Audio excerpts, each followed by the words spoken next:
I'll put this it up is- on oops. Facebook. This is the link. There you go. Well, on my end, I don't know if you guys can see it. I'm going to add Mike to it. Mike, There we go. Yeah. All right. That's fine. I have to randomly. I have to add you. Oh, you do have to add me. Okay. Yeah, because but I can't. thought So I can't. Yeah. I guess All I right. can't change your name. I don't know. Okay. No, that's fine. Everybody knows who I am anyway, so it's not like True. it's. Oh, we got 6. Can you guys see how many viewers we've got? I see 6 up there already. Wait just 1 see second. one. Now you can link the YouTube views to things to this, correct? Yeah, on my end, I can see the YouTube comments coming in. Like, here, watch. I just saw Okay. Krypton Look. was canceled after 2 seasons. Oh, and yeah. I'm like, I didn't Okay. know Krypton had a show. It had Lobo on it. Okay. Oh well, yeah. JR, look at your screen. It I was says actually JR reviewing Rocks. that series the whole time, and yeah, it's kind of like this. It's definitely kind of that kind of that space opera kind of feel to it. Yeah. But there was a couple signs that the show was in trouble for a couple of things. One, they aired it in the summer, which, if you know a television series, that's usually kind of like kiss of death, especially at the 10 o'clock, especially that at the time slot it's in. Yeah. And second, too, it's like usually when this show got reviewed for the second season after the first season, Sci-Fi announced it like the immediate renewal, like right after the finale, and they were very slow in doing that this time around. So you can kind of get the sense that this thing was kind of a little bit, and also the ratings were going down like crazy too. So it's just so it's. Yeah, so right now already the hashtag Save Krypton is basically trending on Twitter right now. I watched the pilot and that was good. Yeah, well, it actually got better as time went on because it really kind of threw all the continuity stuff out the window and everything. Well, kind of like because it literally like you just almost have to think of it as like Gotham, but with Superman in it, sort of without Superman. But so it's kind of the same thing. So, but I think part of it also is you can tell it was also kind of expensive to make because of the production values involved and stuff. So it's Venkman, it says, George, you're rocking that beard. Thank you. I love Spidey history. It says Citros? Citaros. I think Citrion. There you go. Anyway, this is kind of cool how I can pop up the comments up on the screen. So I saw Peter just a second ago. One of the 6 cameras that I can have here with this program, I can share my screen. So I think that'll come in handy when we're doing the Christmas gift exchange. Oh yeah. Since we can't do share our own screens anymore, I guess. Do you see an icon down there that says share screen? I don't know if you can. I do, yeah, actually. Okay, Yeah, I do. there you Yeah. go. Okay, cool. So here comes Chi-Town. Let me add him to the list. There he is. What's up? Hey guys. Hey, Peter. How you Yeah. doing, buddy? Hey, Peter. How you going? Good. So Yeah, I think this arrangement looks pretty good for the cameras. That looks pretty neat. Yep. I was about to say I need to get one of these to fit in. I mean, it's kind of like there we go. I have a damn duck on my head. You do. You do actually, yeah. Duck Dynasty, George. That's your name. Eric, That's got your an name idea. from now on. is Duck That's going to Dynasty. drive George, you want to go down in the Quacker. bottom row with the young Brady kids? Yeah. Okay, hold on. Okay, Oh, yeah. let me see. There you go. Now McNulty's got the duck. Now I got the duck. That's better. McNulty I can have got- the duck. I don't want a duck. I can on have my the head. duck now. I don't want a duck on my head. What the duck? I'm old fashioned. I don't want ducks on my head. Yeah, besides I got to learn to float now, thanks to you, George. What's after our last session, where my character's in the middle of a slowly but surely rising water tide, and Wow. I was like, but oh well. Well, I've got live and 9 viewers on my head. Look at that. Do you see that? Mm-hmm. Anyway, I think that's funny. You know what? What I should do is I should tilt this up so it's not right on my head. Ah, there we go. Oh, Now it's let's see. just above there. 9 viewers. Or if I really get egotistical, there we go. Again, it's the Oh. second time you pointed that out. And then now You're like a JR's got the duck. Or you can Oh, do that's that. actually Yeah, I can do that. actually But looks I pretty like to good. see everybody. a little Yeah, better. yeah. Let's. Okay, yeah. This is Yeah. better. This is better. I agree. Yeah. Well, you don't Uh, have the duck on your head anymore, George. We so need you to can- cover the of course you glare can- bread, and we're gonna kick Enigma out. Whoa. Just kidding. Wow. Wow. So, you got it on Facebook? Is that, or you want me to do that, George? How can you see I the put it on. I chat? put it on Facebook. Okay, cool. Yeah. I put it on Facebook and I put it on Discord. Oh, awesome. Thank you very much. Yeah, yeah. Oh, So let me pull up my rundown, and we will start. How can you see the chat from the? Is it from the YouTube chat or?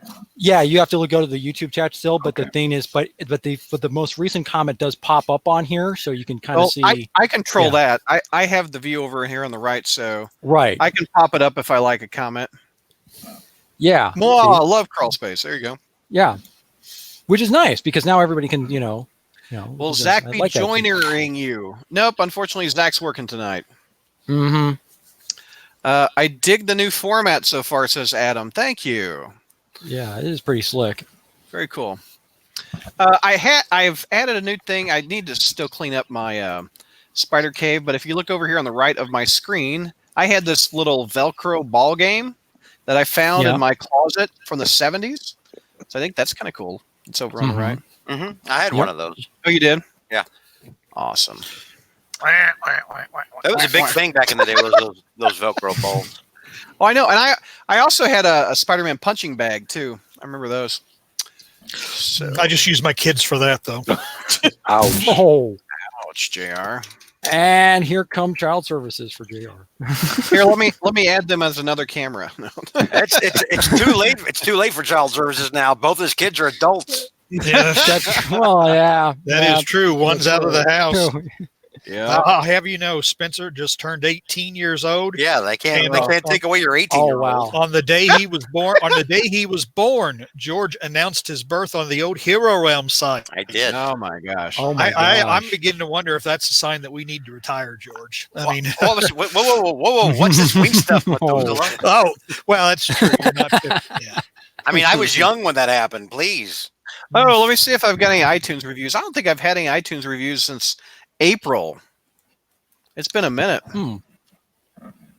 Here, I'm Let's loading up see. iTunes. Actually, Wonder when Apple is getting rid of iTunes. I don't know. Probably when they release their new are they software. supposed? Yeah, they're splitting it supposed up to be into getting rid of it? three different apps. What? So- Oh, Yeah, so you're gonna have a podcast app, you're gonna have a music app, and I think there's a third app. Why? oh, because they want more money, maybe. I don't know. For With what? more, I don't you pay know- anything for I podcasts. don't need it. I know it's, Well, I don't know. It was announced at the Apple convention last fall, I think. Well, wait a minute. Maybe are they trying to claim that? Oh, it won't be so much monopolistic or something. Maybe. No, it's Man. hell if I know, dude. I mean, there's Yeah, 400 different that's- ways to listen to podcasts now. Yeah, Oh, I know, yeah. we haven't had a new Yeah. iTunes review since April 11th. Let me go over to You've Canada. also, I mean, yeah, because Hold you on. got Castbox and you got what the other ones. Some of the other ones are. Well, heck, the people that Um, host me, Podbean has a player. I wonder. Mhm. I wonder. Oh, yeah. I wonder, like if like Stitcher. Any of the, That's another one. I wonder if like any of the foreign language iTunes, if they throw up their own reviews like in a different language, like France. Like Oh. what if like we have like a huge following in France we never knew about, and they're like, just we crawl space, and we never hear about it. And maybe over there they're like, oh, they never notice us, they don't know we exist, and they're so sad and forlorn. Mhm. Do you remember the subject title Necrosword, George, from March? Yes. Okay. Well, then I'm up to date on Canada. What's another country that listens to us a lot? Yeah, I'm going to do a quick test. Can you guys hear me good? Yeah, you sound great. Yep. Let's go over to the UK. I've got. I know in the UK they listen to us when they're in the loo. In the loo. Well, didn't we have the guy from Sweden Oh. call one time or whatever? And I will Yeah. go. You I will guys- go over to Sweden. I'm in the UK at the moment. I've got 25 guys- reviews. Of course, you guys had to, okay. be racist and ask if he liked ABBA. That's not so- racist if you ask if someone likes ABBA, JR. Okay, it was Yeah, cultural. listen, I know today everything is racist, but no, that's not actually racist. If you All right, You let me go. asked a Swedish guy if he liked ABBA. and he that's said like yes, by the way. That's that- like that- asking an American if you like the Beatles or the Stones. That's like- It's not racist. that's like simplify. That you simplify the culture. That's Oh my gosh. that's culturist. You're funny. You know. Well, look at this. You've offended everybody in Sweden. Sweden has never left us a review Hold on, guys, I'll be ever. right back. Oh, that's funny. Stand by. You're leaving us? Okay. Name Hi. Peter's name another country I should look at. Where do you guys remember? Australia. Australia. Okay, let me click on Australia. It'd be Oh, nice that's to have. pretty good, George. That was, It's George and Hugh Jackman, evidently. yeah. Olivia Newton-John, man. By the Oh, way, yeah. my iPad, Yeah. Mm-hmm. I changed Siri's accent to Australian. That's a Oh, thing fun. that you can do, I've seen. Yeah. just so I can pretend that I'm talking to Olivia Newton-John. Oh. Oh. You better hurry because she's not doing well. She doesn't have much time left. If you're So- talk to her. So I have an Olivia Newton-John story. I did a story where it wasn't that original, but it was handing old tech to kids, and Mhm. I did that, and I handed some records to kids and wanted them to see what it was, and one of the records was Olivia Newton-John, and I'm like, "Do you guys know what these are?" And they go, "They're records." I'm like, "Well, who's on that cover?" And this little boy who's all of 7 goes, "That's Olivia Newton-John from Grease." And I'm like, "Wow." So when I shared that off my my old job's website, I tagged Olivia Newton-John and she liked it on Facebook, or her people did. So I thought that was kind of fun. That same thing happened to Linda Carter. Linda Carter liked one of my Wonder Woman posts that I tagged her in. So Really? I love Olivia Newton-John. She's great. Wow. yeah. Mhm. She had Okay. to marry a scumbag lawyer. She was one of Broke my my heart. she was one of my my early crushes when I was a child from Greece. My mom asked me one time, she said, "Well, who do you want to grow up and marry?" And I said, "I wanted to grow up and marry Olivia Newton-John." My mom said, Aw. "Yeah, that's going to be a problem." She's like way older than you are. Matt, I will go over to Japan. Let me look here. Sorry about Let's see. that. It's okay. I'm still surfing the globe looking for people that like us. Whoa, Isn't whoa, that whoa! everywhere? Oh, somebody's like breathing Quit, right quit, into know quit the. the heavy probably- breathing. Who is that? We're not willing to pay that extra money for it. LMNOP, where is Japan? Adam Winchell says I like the older ladies. He remembers, I guess, my my Helen Mirren Well, there's ranting Japan. not too long ago. I say not too long ago, and podcast cross space time. That means it was probably like 3 years ago now. Yes, several people have missed you, including myself. Welcome back. When's the last time we were on a podcast together? Last month, I thought, No, wasn't it? No, Did, wait. did I not do reviews last time? I don't No, think so. I don't think you did. No, you didn't. I'm pretty sure I did. Like the end of the Craven thing. Oh yeah, that's right. There was, but you looked. a little Wow, bit you more, guys but you were in a suck. different. But you were in a different room, and you had like you kind of resembled Jr. a little bit too much. Right. JR did an impression of you. Whoa, whoa, You whoa, weren't whoa, actually whoa. here. Who was being insulted there? All of you. I think I did it. I think I did it, and then I had to go. Oh, okay. I think that might have been it. Oh yeah. No. Well, you were scheduled no, on. You were scheduled on for at least one of these things, but then I think you were delayed or something. No. I think is that. I mean, on the on the Spider History, we're supposed to do that in Fight Club, and I couldn't because my internet was. oh yeah, Yeah, that's that's right. right. Yeah, yeah, it was just Jr. and Yeah. Brad on that one. That's Matt, right. Matt, there is not a single person in Japan that has written a review about it. So, all right, I think we're good with me surfing the world looking for new iTunes reviews. Enigma says, "What's wrong with Helen Mirren?" And I'm like, "Not a darn thing." Enigma. I love Citros, me do we some still Helen keep in touch with Stella? Yeah, I'm still friends with her on Facebook. I talk to her occasionally. Adam says, "I read your sales article today, Mike. Nice. I haven't read it. What are you talking about? Okay, so for those who don't know, I'm actually writing. I also I write for 2 different websites. I write for a band place called Bam Smack Pow, and I also do a thing for Viral Hair now, due to kind of a policy Viral shift what? thing. Viralhair.com. It's kind of different topic things. It was a kind of a change in policy at the old place. So Viral hair. Viral hair, as in the rabbit. But it's a weird. Oh, I was thinking follicle. Yeah. I was No, not in this podcast. Well, anyway, no. So what I've been doing in the past is I usually try to do like a sales analysis thing, doing like the top 10 or top 20 comics for the month. Yeah. And initially I was doing like a top 20, but that got way too much to do. As plus, it's kind of like, and so I just kind of narrowed it down to top 10 for the news site I'm on. And yeah, I just figured that, and so it's kind of, and so in a way, so just kind of mainly it's just keeping track of the sales estimates and seeing how they fluctuate from month to month, which can be kind of depressing considering the current market now. Comics are not doing well. Is that no? They are not. Amazing is doing well because it's one of the top selling books, I think, right? Oh yeah. Right now, Amazing. If you kind of tally the numbers, Amazing kind of comes if you don't combine. If you don't combine because DC did last month had what they call the villain of the month, a villain of the year, like cardstock covers. Yeah, which DC. Which Diamond kept at separate price points. So they count them as 2 different books. But if you I read about that. Yeah. So what happened is, if you don't count that, then I think Amazing Spider-Man might be number 3 for the month of July. But if you do count it, then Amazing Spider-Man gets beat out by DC Deceased number 3 or something because zombies. Wait, DC's doing DC Zombies now?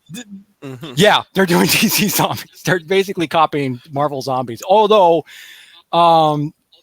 since Walking Dead has been canceled, the comic now it's over. Zombies are kind of become passé, right now. So, but I guess DC wants to jump on the bandwagon, still if there is much one left. Look at the comment. JR reminds me of a teacher waiting for a class to settle down before he begins to teach. I don't know how to take that.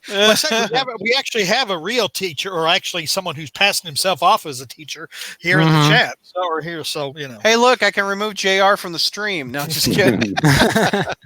All right, let's get started. Let me. Did you answer Vinkman's question? What was Vinkman's question? Let me. He said 1 year later, what do you and I was thinking about this in the bathroom earlier. He said 1 year later, what do you think of Nick Spencer's Amazing Spider-Man run? What do you like? What do you not like? I think that's probably something we could tackle maybe after we do 828. I mean, it seems like that'd be a good answer at the very. Yeah, it seems like it's a little more needs a more in depth than we could give on typing this out. Because Vinkman, remember to remind us once we do the last review tonight after 828. Yeah. I agree. So we don't forget that, because that's a good thing. And I was thinking about that. It's almost been a year now. Because we are coming up at a year. That's right. A year. Yeah. A year. When did the first issue came out? A year without Slott. I know, isn't it great? That's glorious. Man. I went out to the YouTube channel, and that live and the number of viewers is not over my head. So, but the duck is still on mic. Yeah. Got to be different, I guess. All right. Who is doing 25 or 26? That's me. Peter's starting off. All right, cool. All right, coming down 3, 2. Hey, Crawl Spacers, welcome to our August review of Amazing Spider-Man comics. We've got 3 this episode. And let's introduce the panel. We've got JR. What's going on, JR?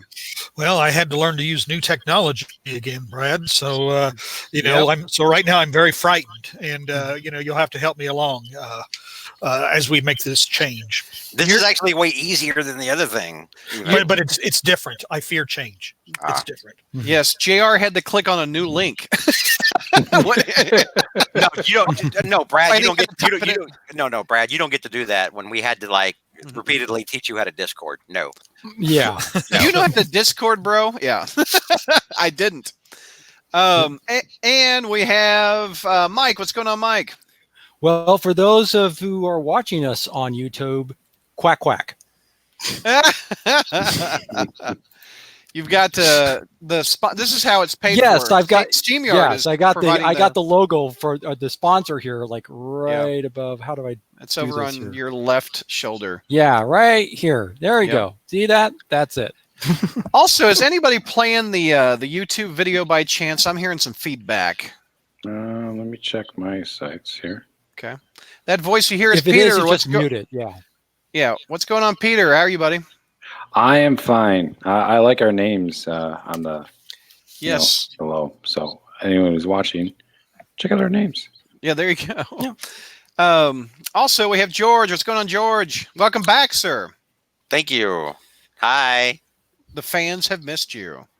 It's not. They have. They have. They did. No. They did. Here, I'm scrolling up.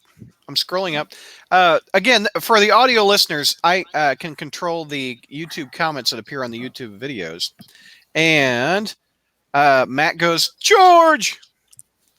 That's not George. I missed you. That's George. Vinkman, George, There, we've missed there you. you It's go. now There on you the go. screen. One guy missed me. Thank you, Venkman. Vinkman We has all missed you, George. We all missed you. We did, yeah. Seems Yeah. like hold on. Adam says seems like forever since George has been on. There It you doesn't go. seem like that long. But notice that Ashley is not on. So now all the Ashley- conspiracy yeah. theories that George and Ashley are the same person, they're probably going to be back and forth. Ashley's a little under the weather, so we hope she gets to feeling better. And Zach has been arrested. No, I'm sorry. Wow, Wow. that Zach escalated. is unfortunately working tonight. The so we- flower has expired. Yeah. No, the flower is behind bars, and I'm just kidding. and also, Peter, thank you for not wearing a hoodie. Oh, you Oh, are. yeah. Oh, yeah. Yeah. Whoever's audio was playing, it's now gone. So that's a good thing. So I don't hear the feedback. Okay, so this episode we're going to review 3 ASM comics. Like I said earlier, this is issue number 826. If you go by the regular numbering or the new numbering, it's issue 25, so it's double the size. And also, how much was this book? $8? It's $8. Something like that. Yeah. So Pretty, you know. Peter's going to give us a synopsis and take us through it. Okay, so well, strap in, crossbasers, because Amazing Spider-Man 826 or 25 for those non-legacy people has 4 stories in it. So that was written by Nick Spencer, Keaton Patty, Zeb Wells, with art by Ryan Otley, Roberto Ramos, Todd Nuck, Daniel Hip, Patrick Gleason, and Kev Walker, all for $8. Did I miss anyone, or was anyone? I myself got the Gleason cover for it. Oh, you Very did? I did. I like the Otley. Ollie covers really good too. Yeah. Okay, so we start off at Ravencroft Institute. A psychiatrist that witnessed Mysterio's death is on the phone with the cops explaining the whole thing, or was he? When Kindred, aka Sentidemon, aka Dark Mark's unhealthy obsession, appears in the room Spider-Man style. This demon is no fool since he knows the psychiatrist is actually Dr. Reinhardt, aka Mysterio, one of Mysterio's Atlas. Mysterio tried to pull a fast one on our spooky bandage homeboy, but Kindred explains your plan was way too predictable. Even J.R. Fettinger called it back when he read issue number 24. Mysterio's plan was, quite predictable. Swap roles with a real psychiatrist, clothing and all, costume and all. Therefore, when the psychiatrist says Kindred's real name, that forced Kindred to kill him. Problem with that is Kindred doesn't like to kill innocents, and Mysterio told him his real name. A big no-no and unforgettable. Mysterio is now in a no-win situation that no matter what Kindred has to do with him, he's going to go right back to hell where he came from. Kindred states true, but might as well make the best of your time while you have left. Your dreams intersect with mine, so go make the movie you always wanted to go make. Hands Mysterio a script, and then we turn to Spider-Man finding a bunch of drone robots cleaning up the loose ends from the Hunted storyline, thinking to himself that he's really in big trouble, and it's not because the drones are trying to kill him, it's because he's missing his date with Mary Jane. MJ is all dolled up at the theater when she receives a text from Peter that she's working late, something she admits that she really should be used to by now. Speaking of things that Marvel wants us to get used to, but we refuse to, Carly Cooper shows up to grab Peter's seat because he's detained. Apparently, in the 616 universe, doesn't learn from our mistakes in our reality when Spider-Man Turn Off the Dark came out, because Carly is excited to see Galactus, the Broadway musical. She's been dying to see it. One can only hope. Mary Jane happened to get backstage passes because she knows Melanie Daniels. MJ and MD are both former models breaking into acting at the same time. Similar in age, close in looks, when MJ steps away from Secret Hospital, Melanie took her place, and that led to bigger and better things, including winning an Oscar for her role in the movie Who Gives a Shit. MD notices MJ and invites her to... MD notices MJ I've seen and that invites film. her and invites the fangirl Cooper into a dressing room while she, Electro, spites from the rooftop. We then cut to Spider-Man clobbering more self-repairing robots to find out the reason why he's doing it, because Dr. Kirk Connors is there and he wants to help his friend. We then go back to Melody's dressing room where she's dressing up in her Sue Storm costume, bragging and gloating about how great her acting life is to MJ. Mary Jane is feeling disgusted by her ego and does admit that she misses the career that she used to be a part of, when suddenly she, Electro, appears and crashes the show.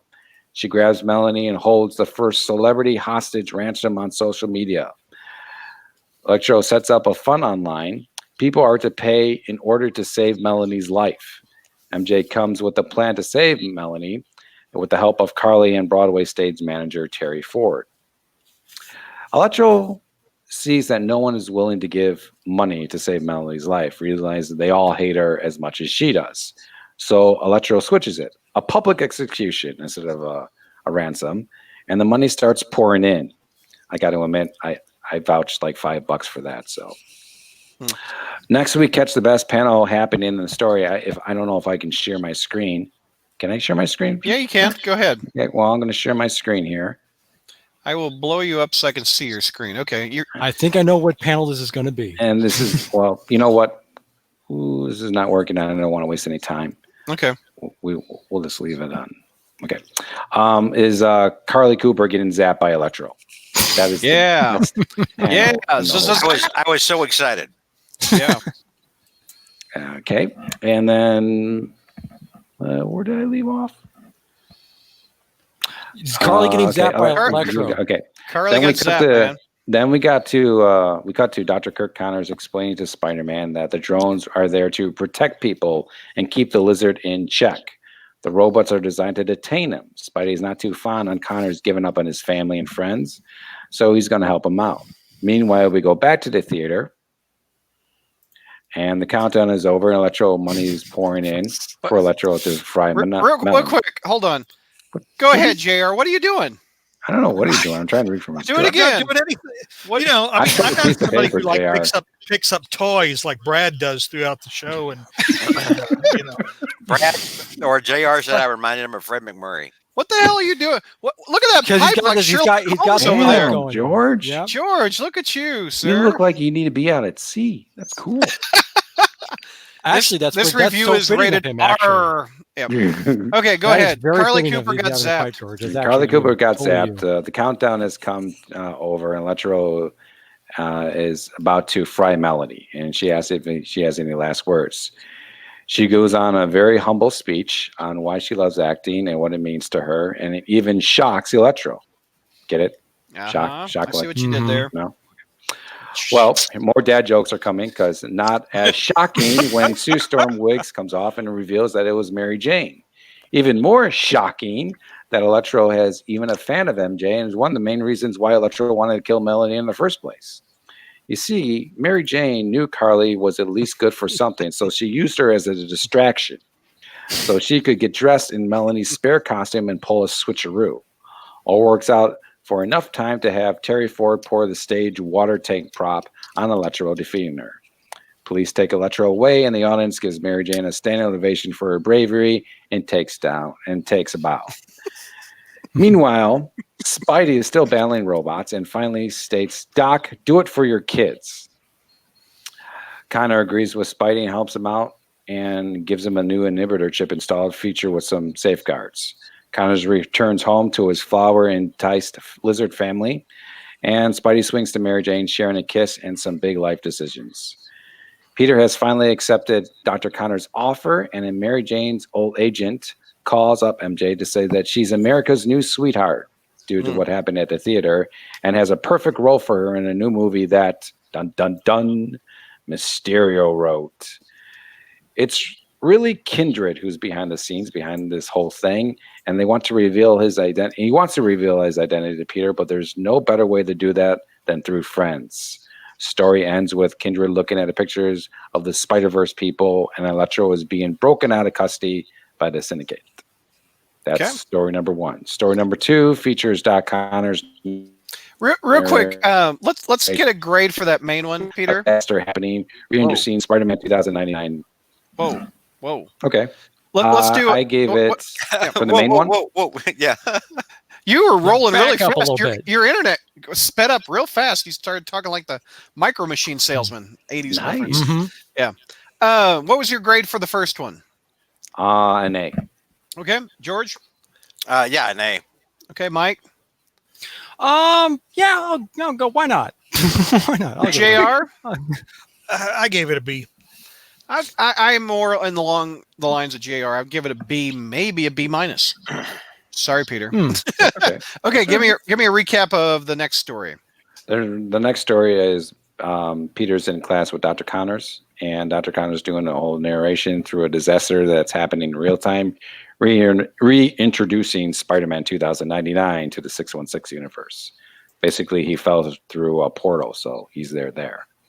Story 3 is Jonah and a Spider-Man story. He's complaining about too much noise outside of his apartment. He grabs Spider-Man to go check it out. Magic stuff is involved. Doctor Strange gets involved. It's kind of goofy, but the art is actually really good. Actually, And I like then- that one. I like yeah, that Jonah that's one. a Todd Knock, is it? Yeah, Todd Knock. Yeah, He's always been really good. Yeah, he was And, on Friendly Neighborhood back when Peter David was writing it. Mm-hmm. And story Mhm. 4, it was just a bot story. They did this story where they has a bunch of pictures and like a spam bot was providing the dialogue. I really didn't like it at all. Yeah, I didn't care for that either. Yeah. I mean, You is want that to? what really they- is that what was really happening? I mean, did they That Did was Bot the really gimmick do that? behind it. Yeah. Yeah. or That was or supposed to be was the gimmick somebody behind it, yeah. pretending to be a bot and writing it like a bot? I mean, was it legitimately a bot writing it? I don't know. That's the Okay. question. Peter, give me grades on these other backup stories. What do you think? Story 2 was Which one? Which was the that was Todd Knock? Dr. Yeah, Todd Knock. No, story 2 was Dr. Connors and Spider-Man Oh, that's right. 2099. Yeah, That gets like a B. a D. Okay, A B as No. in boy. B is in Brad. Okay. Yeah. Story 3 that gets a B as well, and Okay. story 4 gets an F for me. Okay. I don't know if anybody have any thoughts about the upcoming 2099. They're gonna go back there again. At least he's back in his actual costume again, as Yeah. opposed to that other one Yeah. that they put him in. Yeah. I mean, but yeah, I didn't know again, if 29 they, was coming back. Who's writing? Is it Peter David? No, it's Nick Spencer. It's going to be a 2099 storyline in ASM, is what I understand. Oh, Yeah. okay, so it's an think- actual tie. So it's actually part of an upcoming storyline. Yeah, then, that's rather what- than just going to be like a launch of a new series. Or Yeah, something. because I think this is teasing the next year. I kind of want to see Oh. what Spencer does with like a sassy Miguel. Yeah, I Mhm. think that sounds cool. That's gonna be fun. I think. I want to see Mm. Miguel and Fred together, please. Yeah. Oh The- my God. The Jonah story just didn't do much for me. I mean, that's the problem I mainly have with $8 books. The main Mhm. story isn't long enough to justify the price tag, and so they throw some of these backups that possibly been in the drawer for a while. Yeah. I like I the mean- Jonah one. The Jonah, You did? the voice for Jonah was spot on. Mhm. Yeah. Right. I loved it. I loved Yeah. it. It's Jonah being Jonah. JR, did you Yeah. like it? You know, I I guess I didn't like it because it just went nowhere. I mean, it was like the colored robots came. I mean, and they're alien ripoffs, aren't they? I mean, they look like the Xenomorph, you know. So there's like these ripoff aliens that turn you into pastels, and then he goes to Doctor Strange because he's got a problem. And to me, that's not a story. It's like, what the heck is this doing here? You know. Well, it's a prologue. It's a prologue for something that's upcoming. Well, see, that's ridiculous. I mean, Yeah. that's just Well, ridiculous. you've been reading comics since before most of us were born, JR. So I mean, you know that how this kind of works. Is that His Somebody's grandpa always telling got the to story remind again. me. Every time Hysterical. my self-esteem gets up, and someone has to remind me how old I am. So, Yeah. all right. You'll be let- old too someday. I know. Let's I stick know. to the main story. We've kind of talked about these backups. Peter, give me some pros out of the main Mary Jane story. Mary Jane's character. Yeah. It's really, really good. I mean, Spencer really dived into that. Nick Lowe even said, this should be called the Amazing Mary Jane book. More on that during our news segment. But I mean, he really digged into her character. And Spider-Man's character as well. But this was mainly just a Mary Jane centered story. Which I loved. It didn't discredit her in any way. It showed her that there's continuity involved with Secret Hospital. I mean, we saw that. And the only thing that's been going through my mind is like this Melanie Daniels that replaced her in Secret Hospital. There isn't the reason why MJ left Secret Hospital because of the whole Jonathan Caesar thing. Yeah, but somebody saw the replacer on the show. Somebody probably, if it's a soap opera, there's a lot of times they have somebody else come on and play the character if the character was important to the story. Right. Yep. And I'm Yeah. like, well, if John couldn't have MJ, why not go after this girl? Because she looks like she would do anything just to be rich and famous. I don't think Jonathan Caesar had a chance, did he? No, Yeah, he's no, he did not. didn't he? Yeah. He died in the 90s. As I recall. Yeah. Yeah. Let's list some pros from other people. George, what did you like about it? No, I'm in the same category. It's funny. I was thinking about this issue and not in the bathroom, but I was thinking about this issue and about how how people say, oh, with them being married, there's stories you can't tell, which boils down to Peter, gets with some random chick. All right, that's the sum of the stories you can't tell with a married Spider-Man. I thought reading this is a story that we couldn't have with Dan Slott as a writer. Yeah. Again, Nick Spencer underscores that he understands how important Mary Jane is to the overall story. Especially how important Mary Jane is to fans as part of the overall story. Something Slott was never able to grasp. Or actually, I take that back. I think Slott grasped it, didn't care, and wrote her badly out of spite. Well, he also let the Brian Bendis take her for Iron Man too. So Yeah. there was that too. So no, it was a great story. I also noticed, I figured out that they had switched because of the eye color. I don't know if anybody else had done that. Yeah, I saw Yeah. that. there Because, was it was a definite giveaway because there were so many, and Otley's art was great, but there were so many close-ups on the eyes. Oh yeah. And that's what drew me to it. And I was like, wait a minute. Oh, she went from blue to green. I did not notice that. Good job, colorist. Also, I want Yeah, Marty Gracia did it. I think did this. Also, I kind of want to see. I kind of want to see the Fantastic Four musical. Look way better than Charles Stark. Yeah. Much better Oh production. man, there value. are lots. It goes real extreme tight right into the eyeballs. Very nice. Yeah. Mm-hmm. Very nice. Mhm. That's subtle. Yep. Nice. Adam It says, Proves that nice this catch, character George. can be a Speaking of the art, that was the thing I did like about this: the fact that they had Otley and Humberto Ramos, like they divided up the sections of the two thing. Now, normally, I kind of don't really like when they try to use multiple artists on the same story, but because you're kind of telling two different narratives here, each art style kind of fit what the narrative was doing. So with Spider-Man, you got Humberto Ramos. It's definitely kind of be more energetic and more like action oriented, which kind of suits Ramos' style. And then you've got Otley's, which he does with MJ's thing, and every more doing a lot more kind of quasi realistic and everything like this. And so, yeah, I thought tonally it kind of worked for both, both of them really well, and it has a nice little company. It kind of had a nice appropriate balance to both of them and everything like this too. Yeah. So, yeah, I mean that's one of the things that's the main thing that kind of struck me about it is how kind of tonally balanced it was, and how that you can, and also it does kind of like as George was said, it does kind of is set up the importance of Mary Jane as a character in her own right, and that she is not just some that. And that's the thing. Sometimes it's often get missing with, I think, modern comics these days is they don't tell much stories about the supporting characters. Very true. Yeah, very true.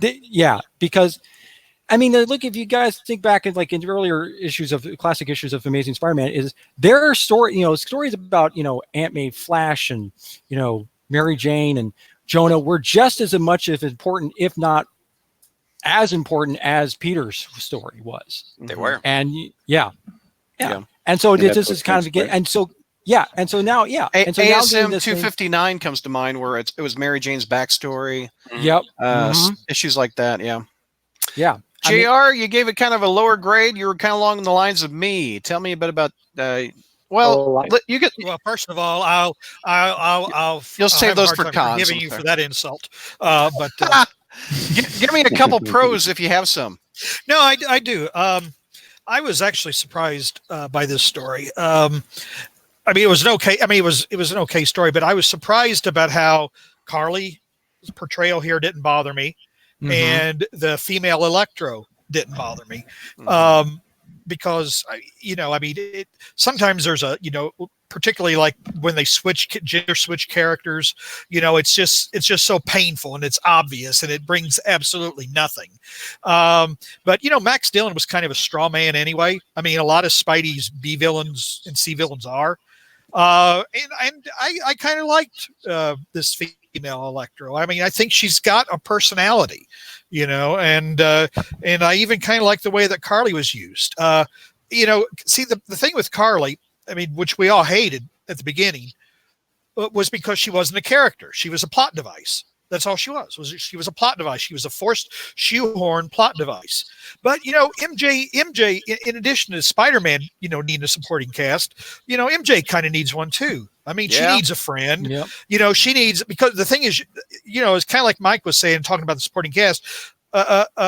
When you have a long serial like Spider-Man or comic books, you need a strong supporting cast to take some pressure off the lead character, because you'll burn him out. You'll burn the lead character out. You got to have stories about the other people and then kind of intertwine them. And, that's the thing. And Mary Jane's kind of the same way too. You can't, writers didn't know what to do. They all they wanted to do was have her sit in the apartment worrying about Peter.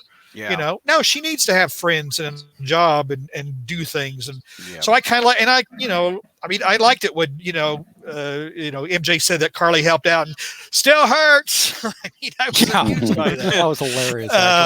So, I mean, if she's a character and we don't have any love triangle, we would just kind of forget that part. I don't mind it. And to be honest, I like the, sometimes when writers try to bring in modern stuff, it's just so obvious. But I mean, I really like the live stream or whatever, and it's and when she was going to kill her and said, "Let's look at the comments." No, not the comments. And of course it's like, I mean, and it's just like the comments you really read. So, hey, I mean, like these? No, just. I mean, I was surprised that I was. Ooh, it's like, she sucks and Fryer. Right. Now, playing off of what JR said, George, did you mind Carly here? I hate Carly Cooper. I hate. I mean, well, no, and it's. I think you'd rather have just a new character, wouldn't you? That would fill her role. No. I would rather have an existing character. There's lots of existing characters. There's Jill Stacy, Felicia Hardy.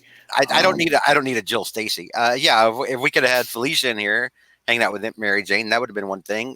Gloria Liz, would have been good. Glory. There's a lot of different characters that could have fit that mold. We didn't have to go to Carly Cooper. That being said, Nick Spencer does do a good job of making her better, I guess, and by the way JR described it, because she's not being used as a claw hammer to the back of the head. You don't have character, you don't have people say, "Oh, Carly, you're so perfect for Peter," just because editorial wants it that way. So Carly Cooper is still a very flawed character that has a lot of problems, but most of those problems stem from why there was ever a Carly Cooper to begin with. Spencer does his best to try to work her in and make her someone that you don't automatically hate. Right. He does a good job with it. I'm a hard audience for that.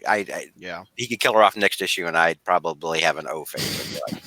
Real quick, after reading this issue, do we have any additional clues who Kindred is? He's sticking to the wall like Peter.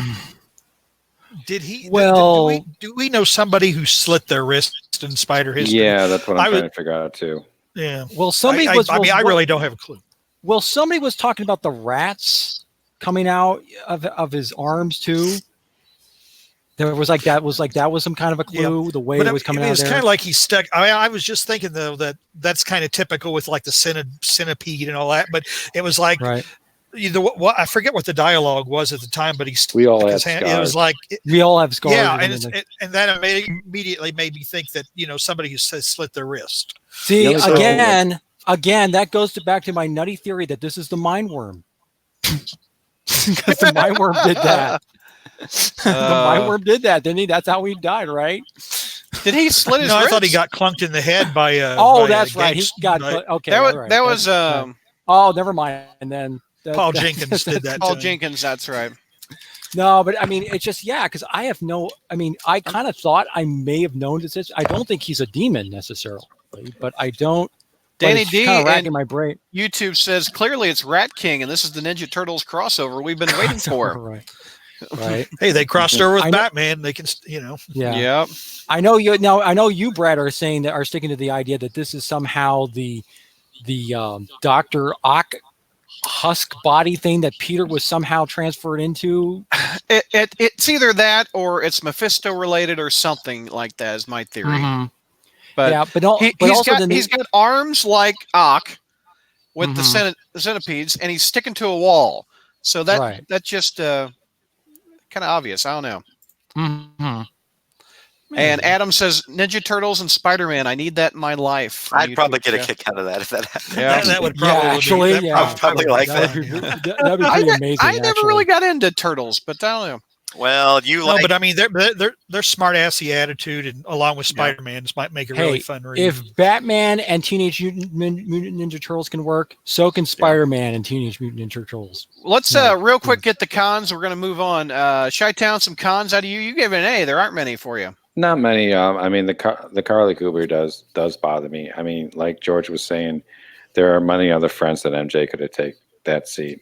I still believe, Carly. She was mainly created as Joe Quesada's daughter, or a reference to Joe Quesada's daughter. I don't know if that's, the writers kissing the boss's butt. I'm not sure, but it could have been someone different, someone that we know. Yeah.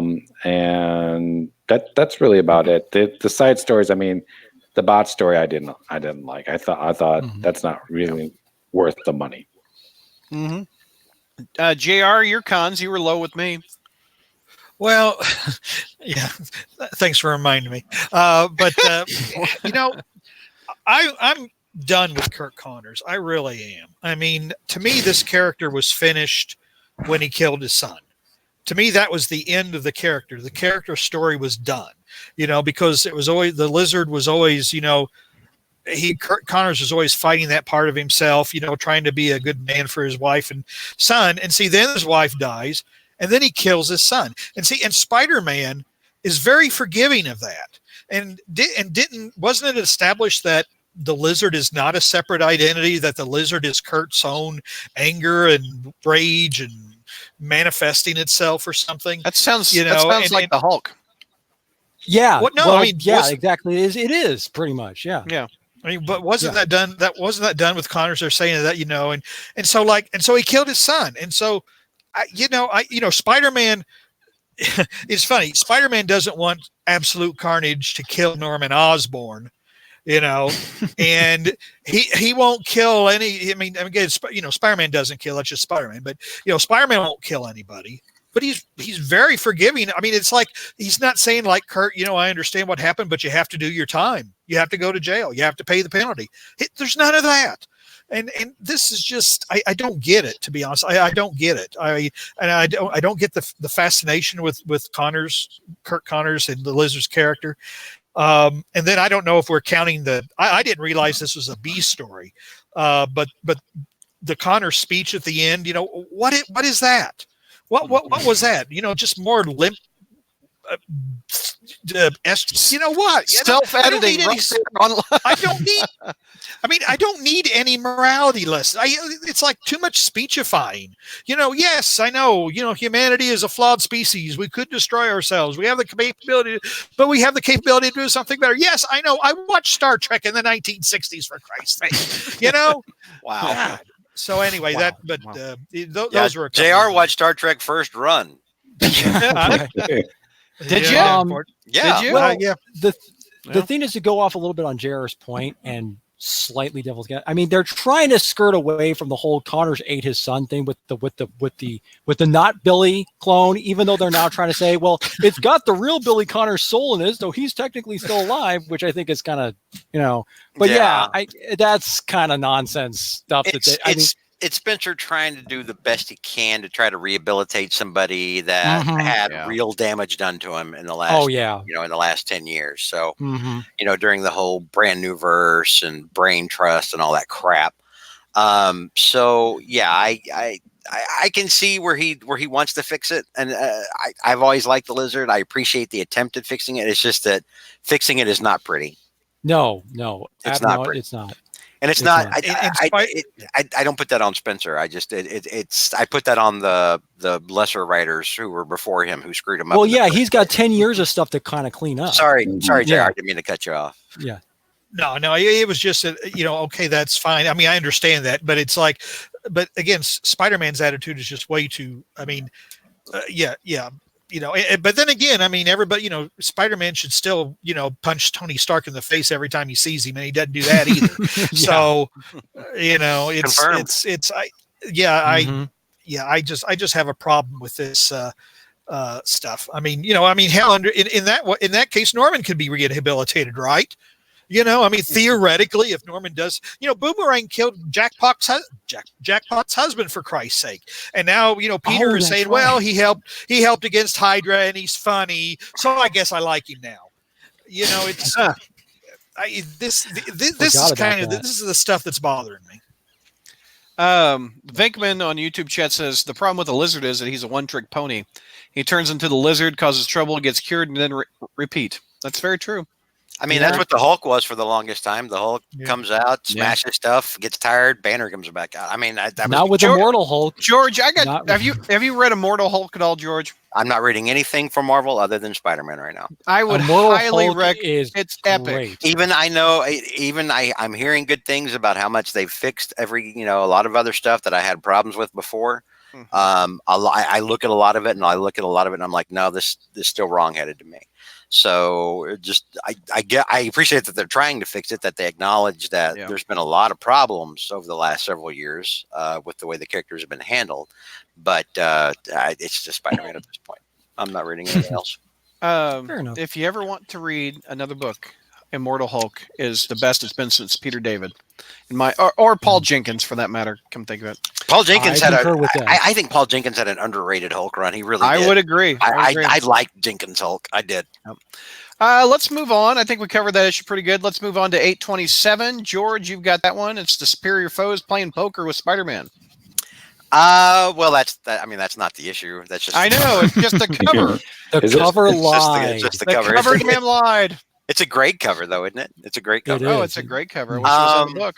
But no, it starts off with the Kingpin and some dude down on the sewer. Did we ever figure out, did the Kingpin ever name this guy? I can't remember. I don't think he did. I don't know who this is. Just some Poindexter kind of guy. Yeah, just some dude, And he's trying to find, something for Fisk. It's like held in a clay box. At first, I wondered what were those tablets? What was it? The tablet? Like the Tablet of Time. Yeah, I wondered if it was like related to that. And instead, it's he opens up the box and it's a note from Boomerang saying, "Hey, I'm one step ahead of you. I already got this. Your pal Boomerang." And it has like a little boomerang drawn out. That I thought was cute. Kingpin freaks out. It does a little quick little monologue, and then we shift over to Peter and Fred, who are out having fun in a bar. Well, mostly Fred's having fun at a bar, and Peter's just sort of there. I like this. I like that Peter and Fred are kind of bonding for some reason. I had forgotten that he killed Jackpot's husband. Don't care about Jackpot. He's got a free pass in Texas. No one really did. Yeah, he gets a free pass for that in Texas because that was a boring character. Isn't she dead too now? Who cares? Anyway. Yeah, well, yeah, pretty much. Aren't we Kinda, on sorta. Jackpot too? Yeah, depending on which Jackpot you're talking about, because there was actually two of them. One of them was pretending to be. There was a Jackpot who was pretending to be Jackpot, who was pretending to be Mary Jane. Wow. Okay. We don't need to go there. George isn't here anymore.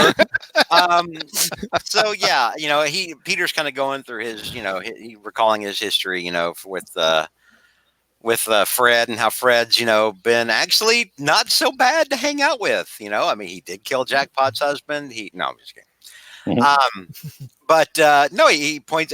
They did make a reference to the baseball thing with Fred, which I liked. Right. If you read Superior Foes, you're familiar with that part of the story. Yeah. Fred used to be a pitcher. But wasn't he Australian? Wasn't Boomerang from Australia? That was a originally? lie. That was a lie. He It was purposely a lie? Yeah, he purposely said that he was from Australia when in fact he wasn't. That's funny. Superior, That yeah. just seems like that's so That's Fred. Fred. Classic Fred. Fred. And see, the reason we're like that's classic Fred. That's 100% Nick Spencer. Mhm. Mm-hmm. That's And true. that's going all the way back to Superior and the fantastic job that Superior Foes of Spider-Man did. He hooks up with a couple of chicks who have a yoga hammock. By the way, I can't talk about what that's code for since we made it a PG-13 Yes. kind of gig. I can't really go into why Fred's so excited about that. People can Google it. Yeah, you can Google it if you want to, but there's something else it's called, but that's not important. Anyway, so they walk outside of the bar, and then there's cops all around there, and they're like, they're gonna seize Boomerang because they're working for Kingpin because Kingpin's, of course, the mayor, and so the cops work for Kingpin. This is I have a little bit of a problem with this. The cops aren't like the mayor's secret police. Yeah. But that's how they were for Jonah. That's how they are kind of now. Yeah. Like the cops in New York, they hate the mayor there now. So You're right. Oh yeah. yeah, they Yeah. can't stand the mayor. So it's weird for me. But anyway, yeah, we'll go along with the narrative. But as soon as the cops see that he's with Peter, they back off. And Peter starts to wonder, well, why are they doing this? Why are they backing off every time they pop up and Fred and I are both around? Happens to me all the time in Chicago. And of course he doesn't realize it's because Kingpin's under the thumb of Kindred. of the big villain here, and the big villain doesn't want Peter touched, much like the Joker in Batman. Joker doesn't want anybody else messing with Batman but him. Mm-hmm. Anyhow, so yeah, Peter starts to wonder about that. Meanwhile, we switch over to Electro, who, since we brought her up last issue, since she had that that great scene with Mary Jane and everything, I'm enjoying the new Electro. I'm someone who I don't like when we switch off of the actual people, This is probably you can attest to the Spencer is why you're liking it. Yeah, Spencer makes her interesting. Yeah. And I mean, Spencer does a very good job of making characters interesting, even in characters that you really weren't invested in before. Spencer will agree. start writing them, and then suddenly you're like, this character's interesting now because Nick Spencer he's a good writer, and he knows how to make characters interesting. He knows how to Except make. when he's doing Secret Empire. He knows, yeah, Yeah, true. but he knows how to make them relatable on different levels. And here, you have Electro going over, like basically a job application, and then she's getting around to like the 401k plan and the W-9s, and she freaks out, loses it, and just blasts the paperwork. Which who amongst us hasn't wanted to do that? Amen, brother. Every Amen. time you Yeah. start a new job and you get the new packet, and you're Oh, like, gosh. oh god, here's my next 2 nights, right? Yeah. Yeah, Here's we've my all next been 2 there. nights. So I was like, I was relating to the new Electro, Wow. Mhm. who then talks to the new Beetle. or the newish Beetle still, I guess. Who pitches the idea of she takes her through a tour of the Syndicate's lair. Which I love this scene. Yeah, takes you through a tour of the Syndicate's lair, gives a little bit of history on Electro and Beetle herself. Of course, Beetle is the daughter of Tombstone. For those of you who don't remember, but yeah, they go through there. There's like a little nursery area for like supervillain moms and everything. And then she introduced her to the rest of the Syndicate, which is Lady Octopus, White Rabbit, Scorpia, and Trapster with no E because that's edgy.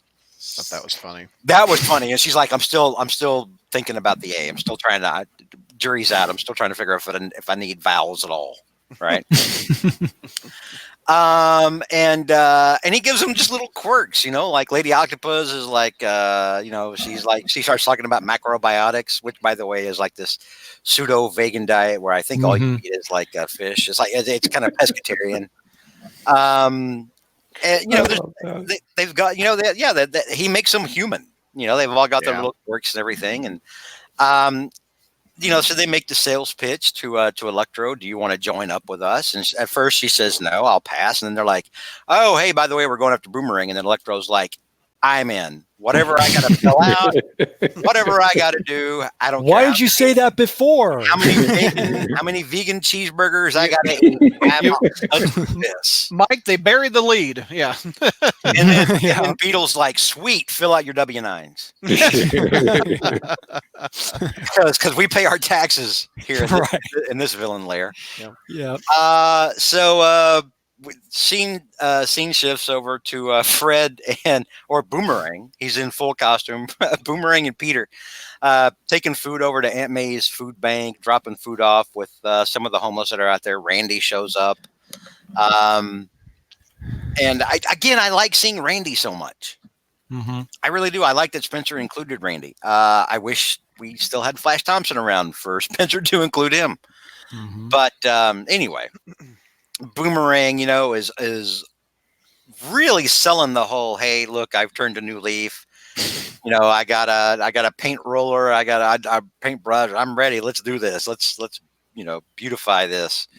And then Randy goes off for his date.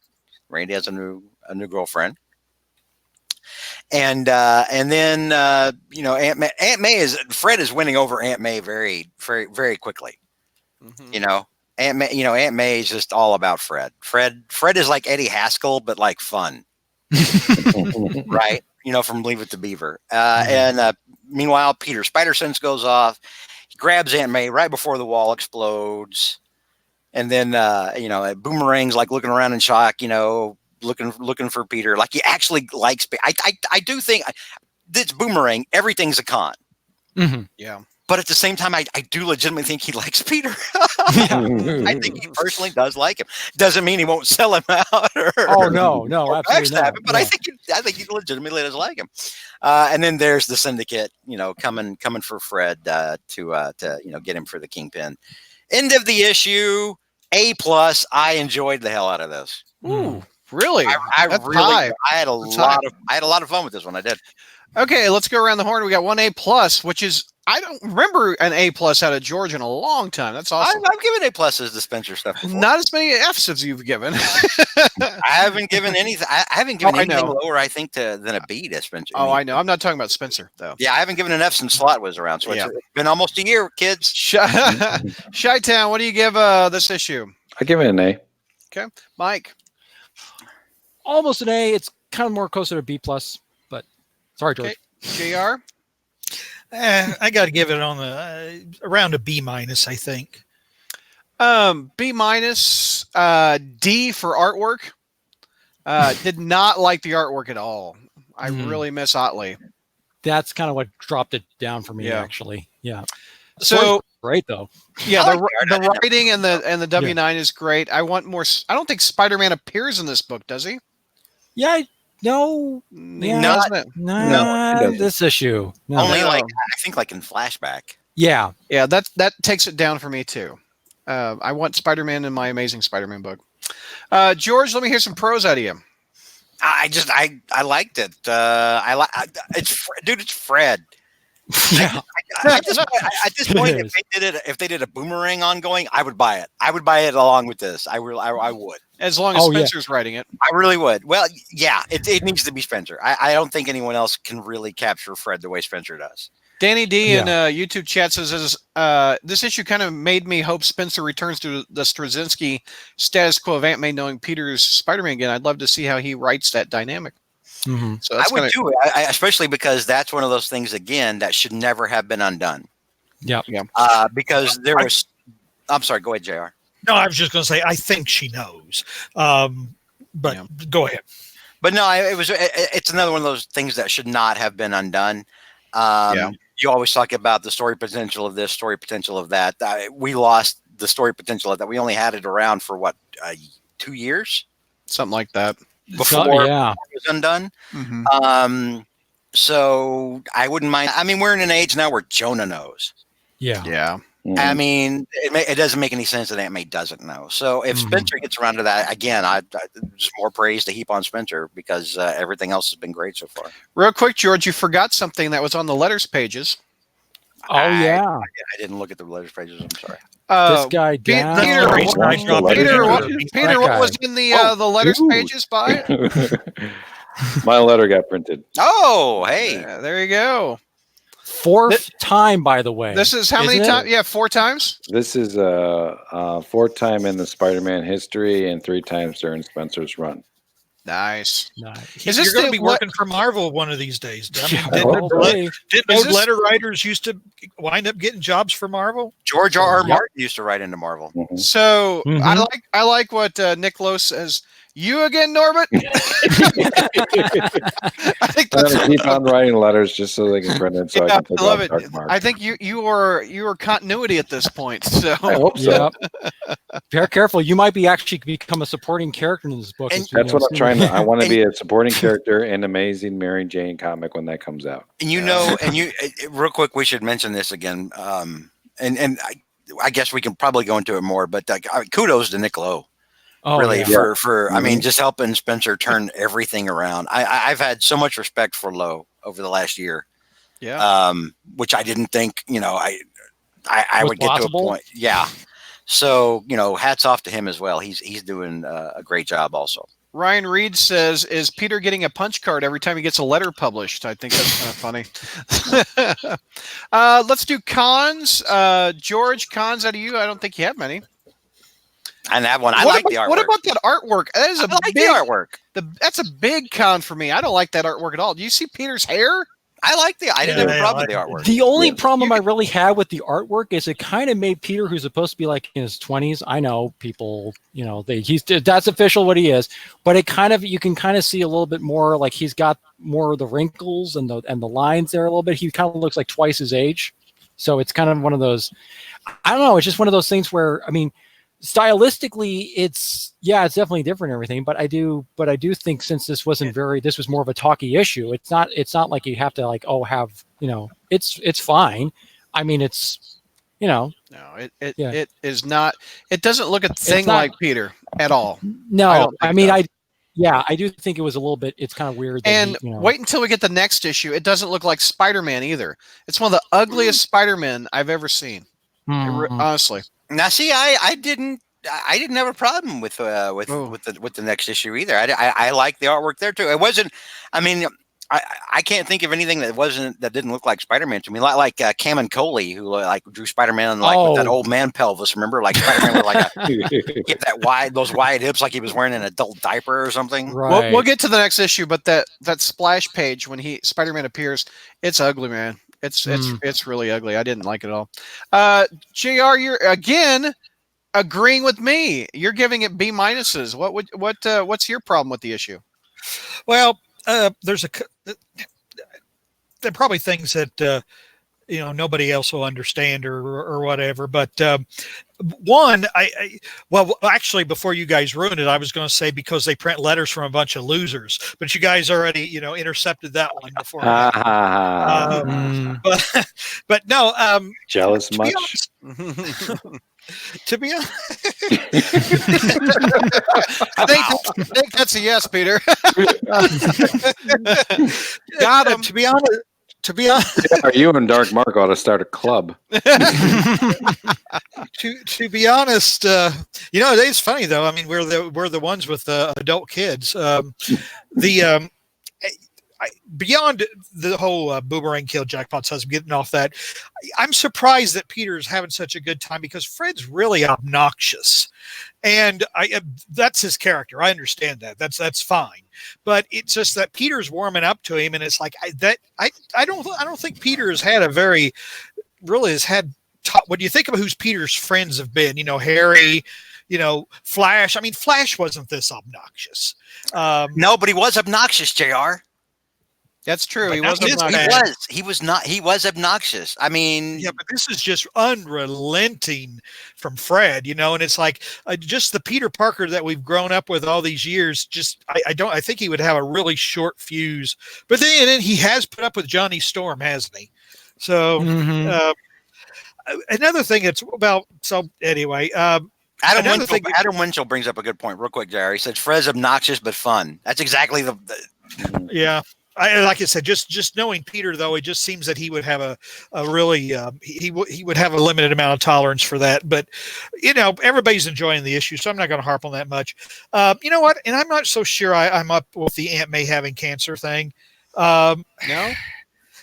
You know why? I mean, again, it's one of these things where. I mean, yes, that's the world we live in. Yes, that's something that we all have to deal with relatives. I mean, my own, father. But this is the Marvel universe. It's like he go to Reed Richards. Reed can give her a shot and cure her. It's kind of incongruous to sit there and worry about Aunt May's cancer. If she had an alien virus, that would make more sense in this context, but that she's got that Peter's going to worry about her having cancer when it's like, just go to the Baxter building. Reed will fix her up just like that. So I'm having a little trouble with that. I mean, emphasizing that as a plot point when really in this Marvel universe, that shouldn't be an issue, but that's just me. Yeah. George has had enough. All right. Good job, JR. He's done. Any other cons about this issue? Aren't you guys upset Spider-Man's not in it? Well, we get to the next issue, Brad. Yeah, But I paid $4 for a Spider-Man comic with no Spider-Man. It's still part of the story. It's a really good story with, and part of Spider-Man that's so appealing is his supporting characters. I'll give you that. I do like Fred. I'll give you that, but I don't. It seems like when Jerry Conway, who I think was very good with the supporting characters, he was able to put Spider-Man in it. I mean, put but him Peter's in it. I mean, Peter's in it throughout. He's just not in he wants to see him in costume. That's the whole thing. But, yeah. I don't mind a change of pace, but I have to confess, I like the villain lair and the daycare center for the super villain. Yeah, it's fun. His humor is great. I like that because you know what? In this kind of world, you would have supervillain moms. I mean, you just would. You'd have supervillain dads and supervillain moms, and it'd be like it almost be like the old cartoons with Wile E. Coyote and the sheepdog. But I mean, what I love about meet in the morning or whatever, punch their cards in, then then they'd fight and try to kill each other, and then when the bell whistle rang, I remember those. But what I loved about it is that here you got these guys who's their whole supervillains. Their whole thing is, let's just go rob and do kind of villainous stuff in costumes and everything. And here they are, just like, oh yeah, we got our daycare center, we got 401ks and everything. Like they're trying to be serious about this whole thing, and you're just like thinking, but you're supervillains. And that's what the brilliance, I think, with Spencer and also with his with this and also with the Superior Foes is that he kind of shows that the fact that the more they take themselves seriously, the more ridiculous they come across, which is but not in a mean-spirited way, which is terrific. And this kind of made me long for kind of a Superior Foes of Spider-Man revival I know, you know. Or at least a Syndicate book. I think a Syndicate book would be okay. Well, given what happens in the next issue, I'm not sure the Syndicate's going to be for very long. Right. Any other comments on this one before we move on to the next one? Adam says, I hope Spencer doesn't overdo the regular Joe supervillain thing too much. Less is more, maybe? Well, Spider-Man's an everyday Joe superhero, so it kind of fits. Vinkman and YouTube chat, you had a very good point. Spider-Man didn't appear until the last few pages of ASM 259. But that red suit was in there. And if I remember correctly, he came up through the skylight. He changed costumes in 259. I remember that. Let's move on to JR is going to review the issue that came out just this past week. So tell me a bit about that. All right. Everybody, I'm going to preface it by saying I just got this assignment about an hour ago. Yeah, I know. Ashley called in sick, so we JR graciously decided to take it on. So anyway, all right, big explosion at the Feast Center, and then 6 chicks in tights come in, and I was thinking, man, 40 years ago, when I was reading Spider-Man, if 6 chicks in tights bursted into a room, I think I just would have lost myself, And the thing is, though, Boomerang is initially PO'd, and I'm thinking, man, just hey, sit back and take it, Oh my gosh. I mean, just enjoy it. Wow. But anyway, but then he sees that it's the Beetle, and he tries the romancer, and in one of the best lines that I've read, I mean, I got to admit, hey, don't you remember the good times, like when Shocker peed in the pool and it turned out honestly, you can't. Here's the thing: if the rest of the issue had sucked, which it didn't, but if it had, that line would have still redeemed the entire thing. I mean, it's funny. I mean, I don't want to get off because I think we'll kind of be talking about Nick Spencer overall. But anyway, so that was really amusing. And so anyway, Fred is, again, he's trying to talk his way out of it, and says. And he actually makes some sense. He says, well, why are you robbing a homeless shelter or a food shelter? There's no money here. These people are all poor. Which actually makes it, but that's not why they were there. But then there's this nice little scene about, what was it? Was it Trapster that said, yeah, but there's real food here instead of Lady Octopus's crap. Yeah. Again, something that I kind of like too is that Spencer, the idea that boys or men don't like good female characters is BS. Utter BS. We like good characters, period, whether they're male or female. We just don't like the woke crap, or we don't like the, like the girl power crap that happened in Endgame or whatever, and where it's like in your face kind of stuff. I mean, these women, they have flaws. They're bitchy. They're some of them are like, well, later we find out one's double crossing, and then they nag each other, and they're human. It's not like they're noble now because they're they're they're not men, so they're women, so they got to be noble. No, they're annoying. They're anyway. So Rabbit is literally a gold digger. That's how she started her career off. Yeah, I mean it's their character. So anyway, but we'll see where. Anyway, so we have that exchange, and then Boomerang, chases Peter Aunt May out because he just couldn't stand it if a hair was harmed on her head. So is now in this case, guys, is Fred being true? Does Fred really like Aunt May? Or is this is this Eddie Haskell like Miss? That's the question, isn't it? Oh, he likes her, but doesn't mean he won't sell her out for something. Yeah, as Peter says, he's running away, but it's kind of working because it's running there. But yeah. Sorry, Peter shoves Aunt May into a closet. One of those. I'm going to get help, Aunt May. Don't react suspiciously to this. I'm going to shove you in a closet and disappear. And just leave you there. You'll be safe here in this freezer. Yeah. Chill out, Aunt May. Yeah. So anyway, I'm going to get some help, Aunt May. and so then Spider-Man, but before he does that, then we figure out, Boomerang goes, "What I ever do to all you other girls?" That And of course, funny. you find out what he did. He made the moves on them all. Nice Hey, costume. nice costume. Nice costume. That was funny. That was funny. And then here's something else I like. He's like, then he goes and turns the trapster and says, "Why are you here?" "I just like the violence."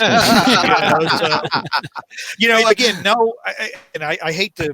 I don't want to bring this thing with the female because I remember, and I'm thinking specifically, like Cold Heart. For whatever reason, she sticks with me. That was they were bad. They were villains. The female villains were villains. Scream or whatever. They were villains because they had issues.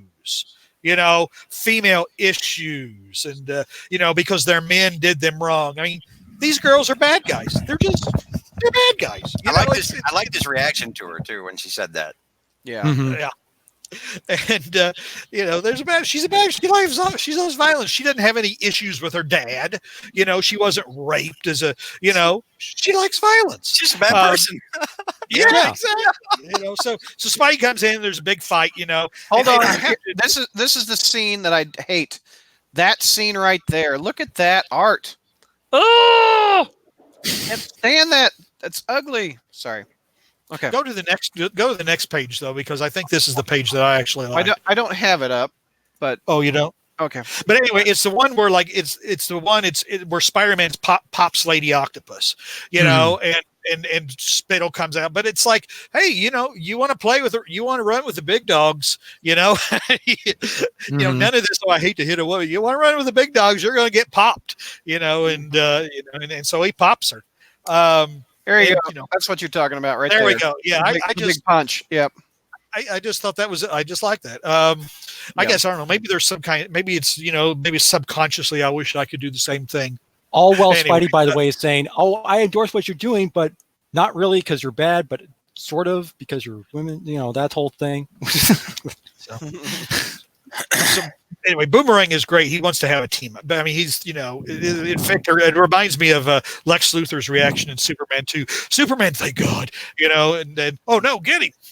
But Boomerang, of course, screws it up. He screws up his team up. And Spider-Man accidentally, as we're getting thrown off his game, he picks up a gas boomerang. He gets knocked out. The girls capture Electro and take him back to their lair, where they have a big girl empowering speech, and Electro feels empowered and everything like that. And then we find out that the Beetle is kind of is working for somebody else, working for the Kingpin, and. It turns out that the Kingpin wants Fred because the Kingpin wants what Fred has stolen, and apparently I'm assuming that's Vanessa. Yeah. Even though the last time I saw Vanessa, she was in Daredevil and she had just had Richard whacked, and she looked really haggard then, not like this Vanessa in the painting. So so what's going on with Vanessa now? Because like I said, that was the last time I saw Vanessa when she killed Richard. So and she sold off Will's Fisk Empire or whatever. And so is she dead? Is she in a coma again? Is she remember. being held She's captive down? I can answer this. I can answer this question. George is right. She is dead. Then Dead No More, the clone conspiracy brought her back. Yep. And Which Kingpin didn't kill stabbed her neck. Yeah, He thought, shot her in the head. It was like, you're and not then my wife. yeah. So now she's double dead. Yeah. Maybe she's down living in the sewers with the Caliban Man. people or whatever. And Double I can't keep any of the. I can't. I think Mike needs to be a mortician. You are double dead in the Marvel universe. JR, she's been dead for a long time. Yeah. Yeah. I mean, she's been dead for a long time. So anyway, so Spidey wakes up. And Aunt May's there, and Aunt May says, "You got to save poor Freddy." Yeah, Freddy, right? Freddy. So Spider-Man, he says, how am I going to find Fred? I mean, I don't know. And it's like I put a tracer on him, or I sprayed him with some kind of crap. But he probably did his laundry. And no, wait a minute, Fred doesn't do his laundry. And so he goes back to the apartment because he needs a long range tracker, and there he finds the scene. Randy and Randy and the Beetle, Kissing, and all I can think of is what are their parents going to think of this? Oh yeah. No doubt. 'Cause that is the daughter of Tombstone, and that's the son of Randy Robertson. So I yeah. can just see Or Randy Robbie Robertson actually. Oh, That Robbie, was- Dad, and that part of it is perfect. Oh I yeah. know. Yeah, Oh it's my a good- God, that's that a good. By the good- way, shout out to Neil because he called this on really, our Discord Mhm. page. Oh yeah, he did. Yes, he did. I like that. That's cool. Yeah. So, Jr., what's your grade, sir? I gave this a B. I gave it a better grade than the last one. It didn't have any. It didn't have any. I don't recall it having any elements of that annoyed me. Just kind of a straightforward. Smack, pow, kapow, boom, or whatever. With a lot of humor in it. And then an interesting cliffhanger. Yeah. Because this is one of those cliffhangers where you're you are genuinely interested in what's going to happen next. So We got a B. We got Mike. What do we got out of you? This would be an A- if not for the art. Yep. Yep. George? A+, suck at art haters. Chi-Town, what do you give this one? Yeah, this is an A+. Even though I didn't like the art, the story itself, drove it. So A+. for me. Story out of me an A. Art is a D. So I'm going to give it a B minus. Well, no, I'll give it a B because it was better than the last issue. I think I gave the last issue a B minus. This is better. It had a lot of funny Fred. I loved him hitting on the ladies, and the cliffhanger at the end is memorable. I'm not going to forget that in 30 days or 15 or whatever, how many days next one. And it sets up the potential stories to come. Because which you are could gonna be you great. totally see Tombstone and Robbie coming up. So I It's think- Romeo and Juliet, Spider-Man Oh. style. yeah, can you see him getting married or whatever? And there's Robbie on one end of the aisle. And Junior on the other. Oh my God, Spidey's married him. that's so good though. Yeah. I mean, the Tombstone and other affiliate, gangsters and D-list supervillains, and then see, Robbie over here. Adam wants us to comment about how the cover is an homage to the Sinister Syndicate from the 80s with Ron Friends. Is that 281? Is what I'm thinking. Was that 281. Ron Friends or Sal Buscema? No, I think it was Ron Friends. Yeah, it was Friends. It was Friends. It's Friends and Tom DeFalco. Yep. I think it's 281. Am I right, Jr.? I don't know for sure. I think you're right, Brad. We covered Thanks. it on Friday Yeah. Night Fights. Spider-Man had his arm in a sling fighting Yep. the Sinister Silver Syndicate. Sable. Mm-hmm. Yep, with Silver Sable. Yep. Yep. So, we talked about pros, cons. Did we? I didn't really have one. We didn't talk about pros. Okay, let me hear some out of you, George. No, I loved the fight. I loved JR already brought it up, but as soon as he punched Lady Octopus in the face, and I was like, yeah. I was like, he's not pulling any punch. Of course, Spider-Man's he's not someone who hasn't shied away or who has shied away in the past from like punching chicks if he has to. Right. I mean, he's always done it. Remember, he kicked the living crap out of Titania back in the Secret Wars. Mm-hmm. Yeah. So go ahead, JR. I'm sorry. You were wanting to say something? Or I could hear you breathing. No. Oh, I'm sorry. Oh, well, I was just breathlessly anticipating what you were going to say. No, so I like that. Again, I love every single thing Fred says. Mm-hmm. Everything coming out of George, Fred's mouth. do you fear that the comedy is going away from Spider-Man, though? You've said that in the past. Everybody in the book gets a funnier line than Spider-Man. You don't like that generally. Well, typically, I don't like it when everyone is trying to be funny. Here, it's more of a situation where Fred is being funny, and it is taking away from Spidey being funnier than normal. But at the same time, Spidey's story is actually, I mean, the overall tone of it is going to a pretty dark place. At least it seems like in the end.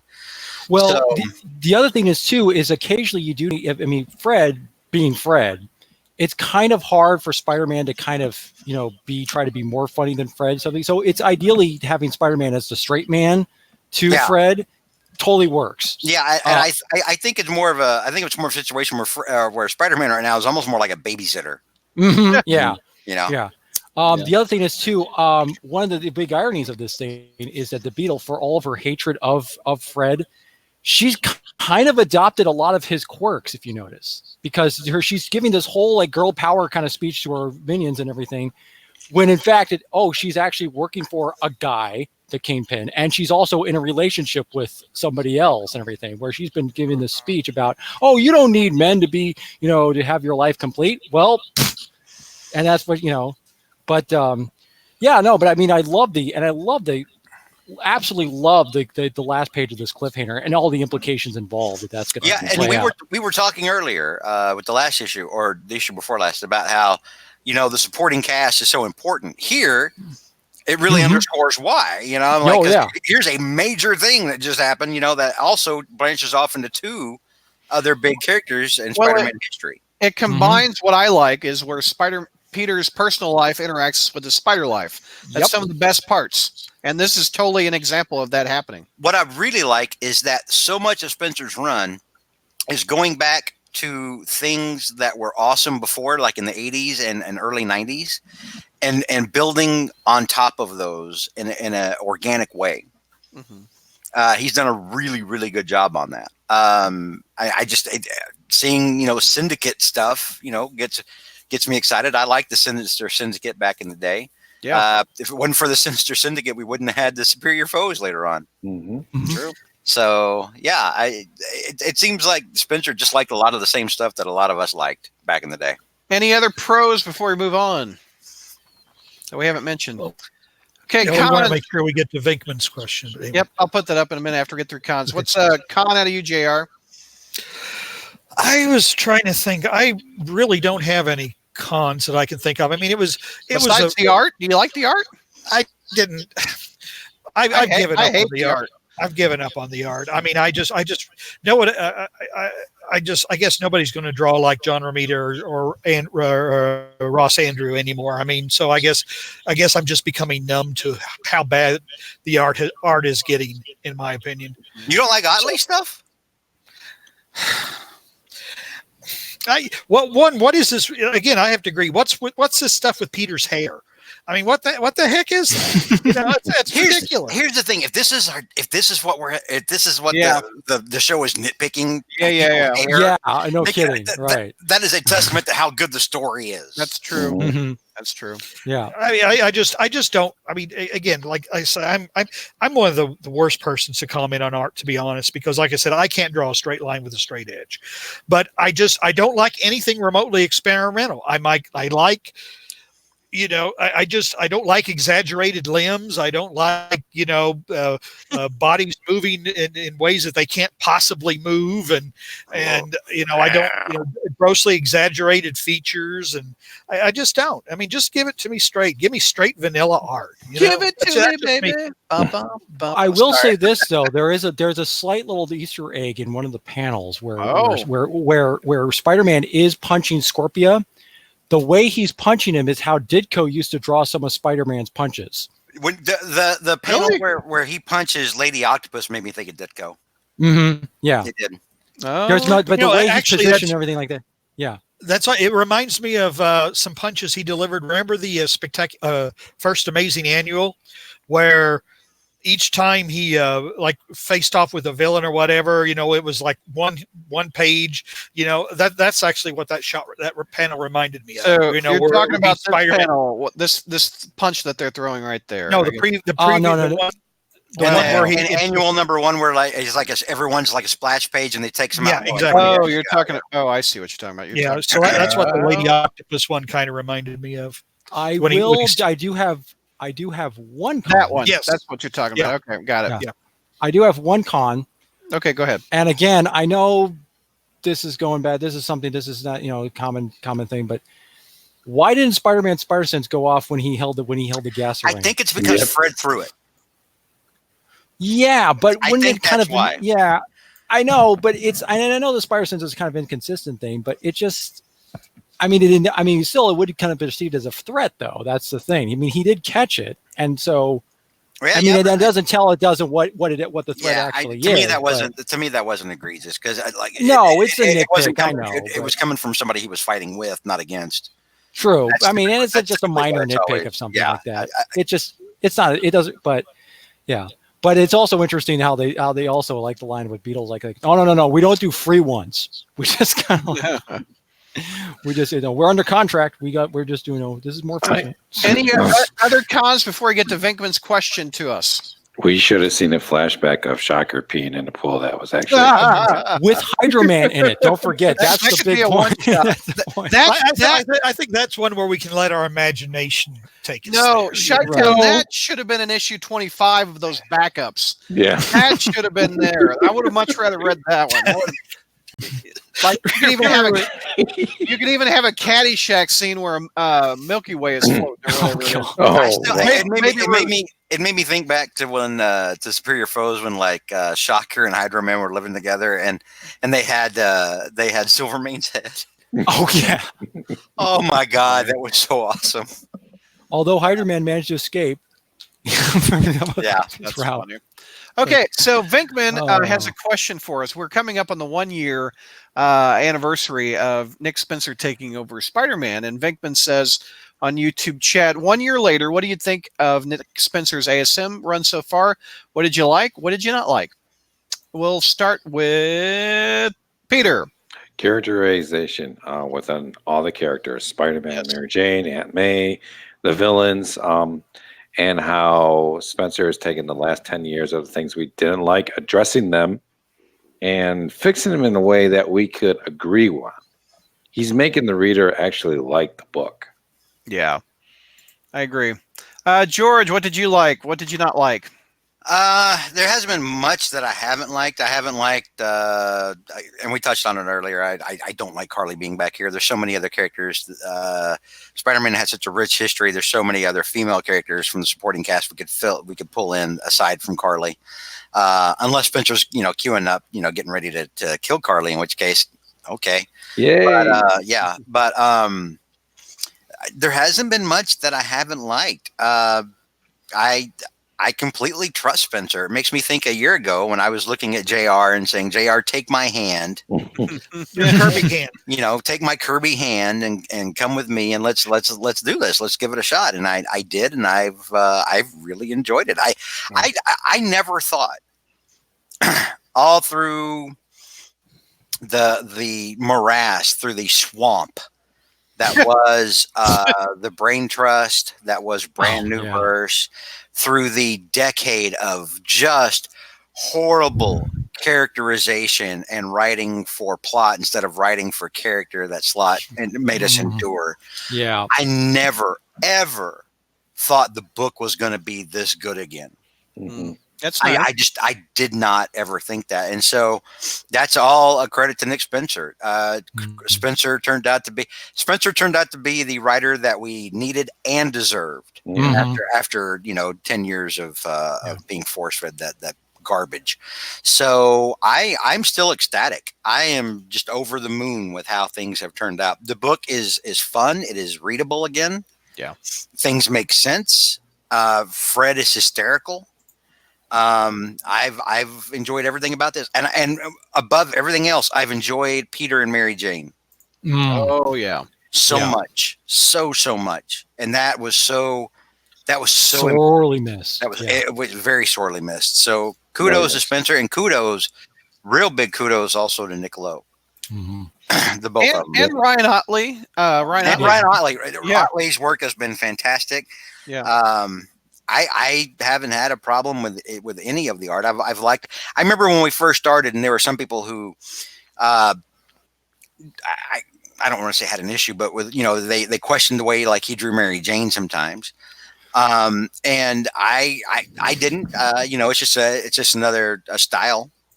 It was just similar. Every artist has their own style. Eric Larson made Mary Jane look like Peg Bundy through much of the run. So, it's just, I enjoy his take. His Mary Jane to me is very human.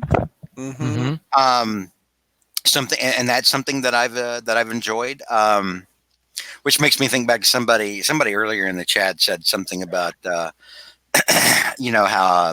there's that old trope of, you can't have, it was during the, when she switched places with the actress during the Fantastic Four musical. And somebody in chat had pointed out, how you can't have, you can't have Peter married to a model or an actress, yada yada. And I just, it made me think. Us talking about Mary Jane in regards to Otley made me think of that comment from earlier in their YouTube, and I didn't say anything at the time.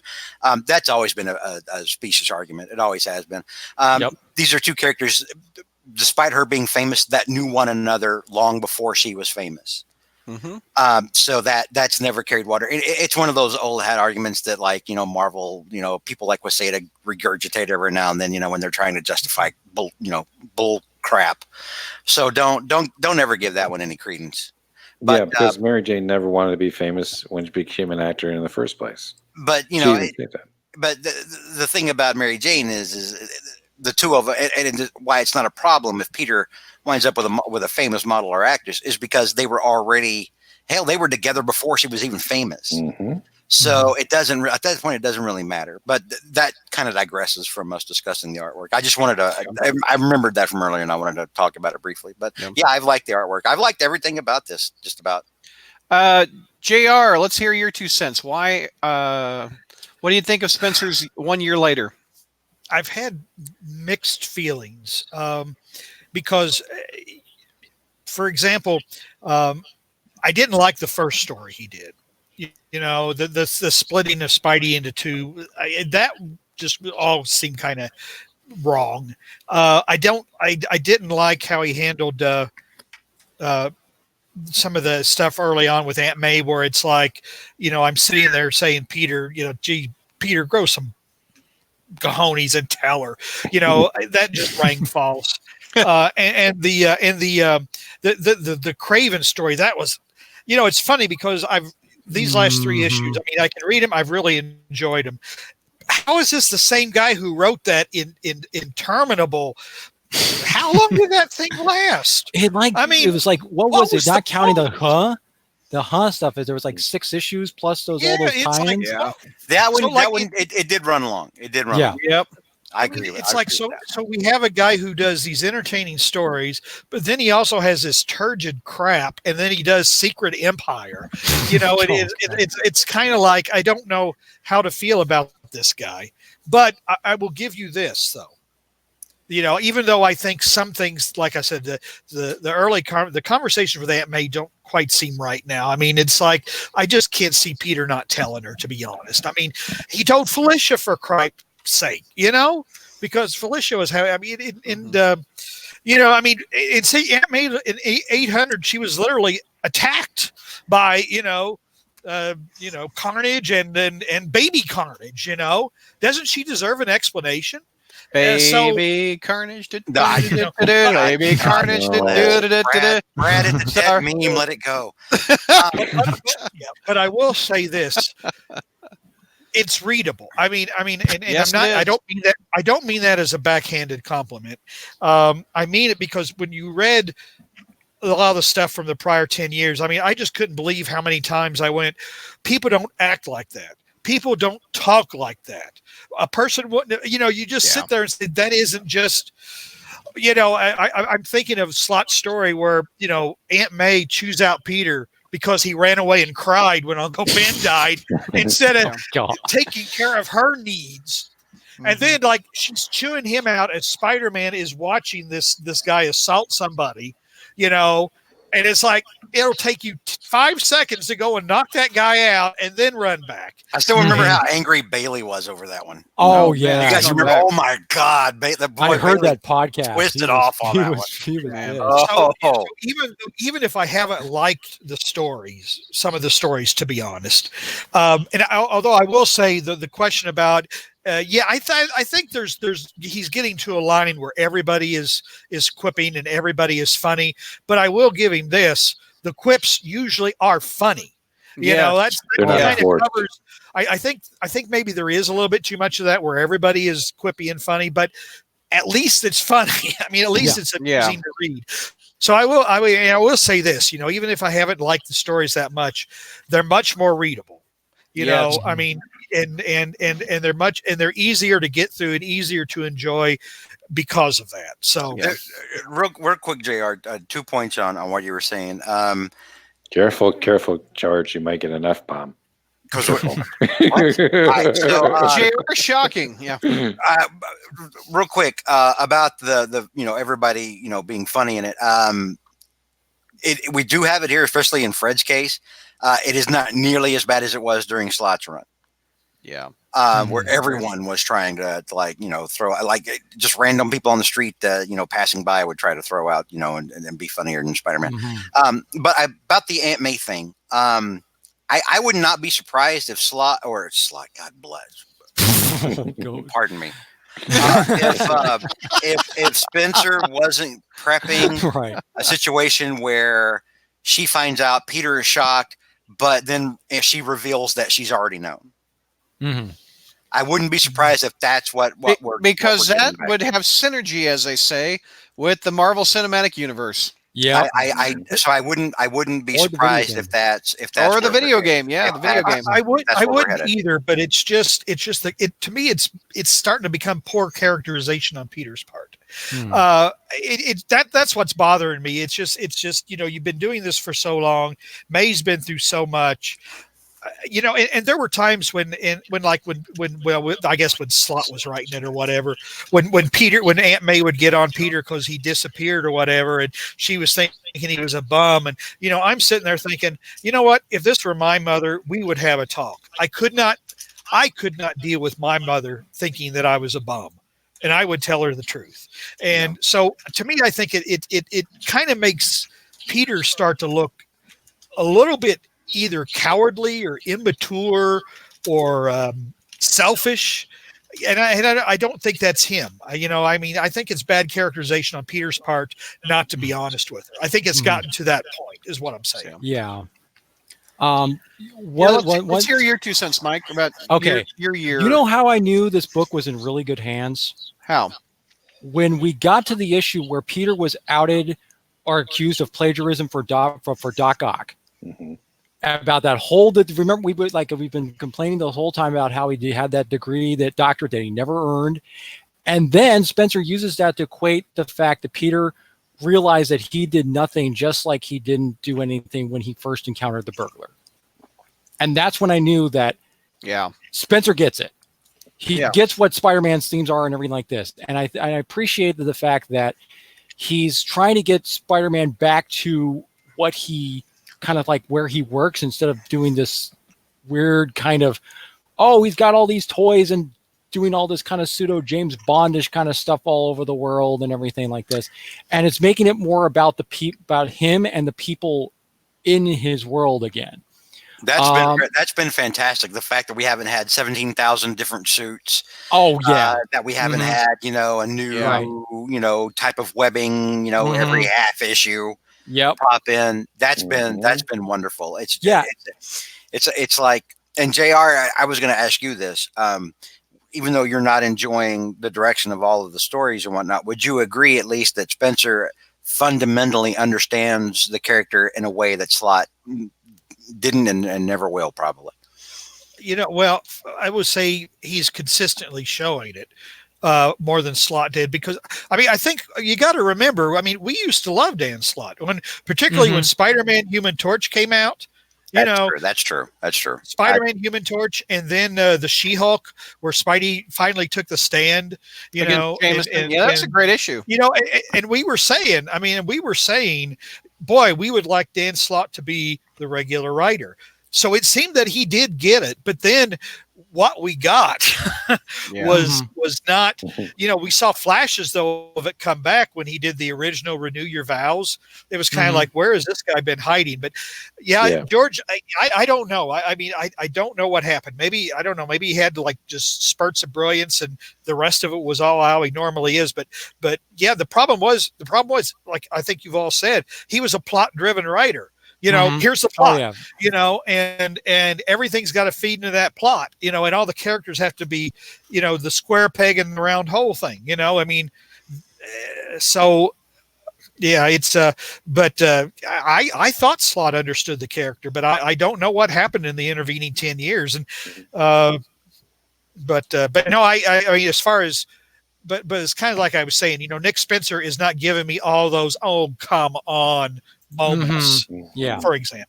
I mean, Right. so Yeah. Yeah, but like you said, Jerry, the only problem I do have is sometimes these storylines are going on a little bit too long. Yeah. I mean, one of the things I kind of worry about with this whole Kindred thing is I hope it does not become like the original Hobgoblin, where we just went on and on for like several years, And then they like Spencer leaves before. Well, we it's not though in that it's completely different in that this new villain is operating 100% behind the scenes. The Hobgoblin yeah. had a lot of fights with Spider-Man. Spider-Man That's true. really That is true. hasn't mixed it up with this dude yet. That's true. That is true. I just hope that he doesn't drag out the identity of this guy for too long. And It's only been a everything. year. I know it's only been a year. I mean, Yeah, that's true. It's only But I been mean, a year. Yeah. it does feel longer though with all the issues. I mean, we've had 27 issues, so yeah. I mean, in fact, that's what I was thinking too. I was thinking I was disappointed that number 25 didn't start wrapping it up, and then when Venkman asked the question that, it's been 1 year, I think, it really has only been 1 year, right? Yeah. But I would say another year is the max. Wrap it up by 50. If you haven't done it by 50, then it's too long. Who haven't I gone to? Peter, did I get yours? You got mine was about the characterizations, but I'm going off what JR said. JR, have you given this book like a grade A yet? I know you've given B's and C's. I give very few A's. I'm trying to. He won't like it. He hates everything. Everything. I know. I'm just tough to please. I don't give a lot of A's, but it's like F's. I only give F's when I'm personally offended. I may not like a lot of stories, but it takes something really, really bad, like the Betty Brant story. The Aunt May, that. The learning took the story where Harry says I forget, I don't think about my son for weeks at a time. When something stupid like that happens, I give it an F, But I give A's if I think a tremendous effort has been given. Like I think I gave him even Amazing Spider-Man 600 an A. I might have given 800 an A. I have to go back and think. Somebody will probably contradict me because, but I can appreciate when a really good effort is put in. But like this, the number 25. I would have been more inclined to give it an A if it had been the entire issue, if that had been the only story in the entire issue. But then we pad it out and we get this crap like that bot thing, and again, the story that's been in the drawer for a year. Yeah. Yeah, and Kurt Connor's, speech that, that was like, 60s, 70s hippie speech. I mean, I heard all before. Yes, we're just, I grew up in the 70s, right? I grew up in the 70s, and back then we were going to choke on our pollution. It was going to be Soylent Green.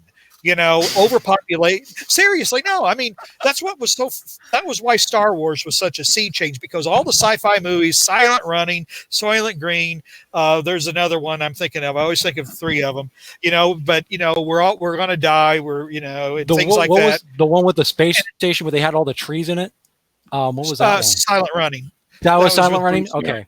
All right. So I'm tired of it. I don't need any more writers giving me their and I don't want to say leftist because I don't consider myself a conservative either, because I don't like any politician who thinks the world is only 6,000 years old. I'm sorry, I don't buy it.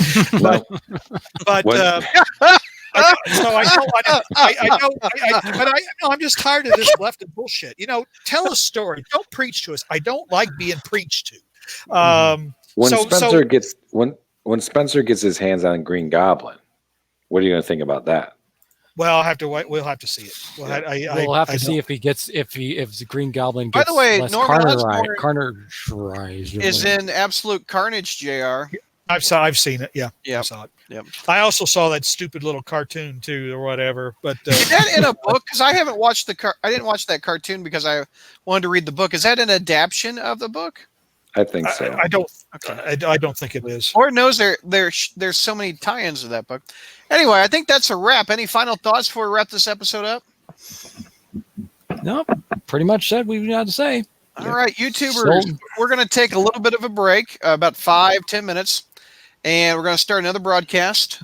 This time we're going to do Spider News. And so subscribe to the YouTube channel, YouTube/Spider-Man Crawlspace. You'll get a little notification when we're live. Which will spoilers.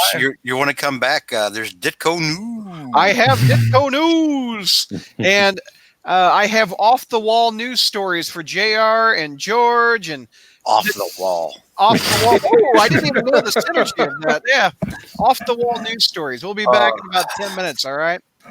Okay, let me hit end broadcast. 1 second.